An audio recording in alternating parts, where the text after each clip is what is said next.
Qu'est-ce qu'un paradis fiscal?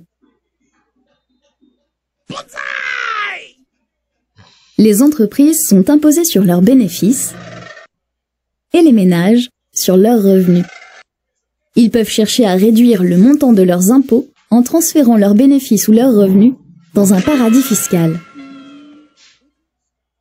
L'OCDE, organisation internationale qui réalise des études économiques, a défini 3 critères pour qu'un pays soit considéré comme un paradis fiscal. D'abord, un niveau d'imposition très faible pour les entreprises et les particuliers par rapport au taux appliqué dans les autres pays. Ensuite, un manque de transparence sur la manière dont sont calculés les impôts. Enfin, un manque de coopération du pays qui refuse de donner des informations aux autres pays sur les montants d'impôts déclarés ou sur les identités des déclarants. Ces lois fiscales s'accompagnent souvent du secret bancaire, qui garantit la confidentialité des informations bancaires des entreprises et des particuliers, et du secret juridique, qui permet aux propriétaires des sociétés de rester anonymes.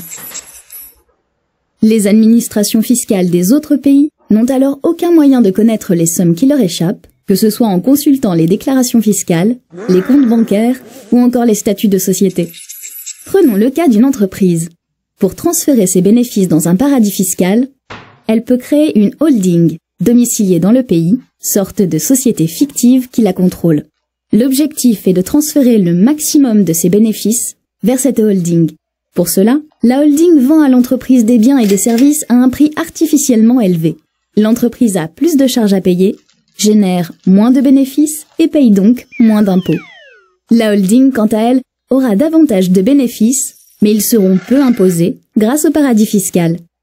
Mais pourquoi ces pays choisissent-ils d'avoir un taux d'imposition si faible? Les paradis fiscaux sont souvent de petits territoires ayant peu de ressources et de faibles capacités de production. Ils attirent donc les entreprises ou les riches ménages grâce à une fiscalité faible qui, appliquée à des sommes importantes, leur assure d'importantes recettes fiscales. Ils peuvent ainsi acheter les produits qui leur manquent et se développer. Aujourd'hui, les paradis fiscaux ont signé des accords de coopération avec d'autres pays pour transmettre des informations sur les entreprises soupçonnées d'évasion fiscale. Cependant, ils sont encore peu appliqués, ce qui représente un important manque à gagner pour de nombreux pays.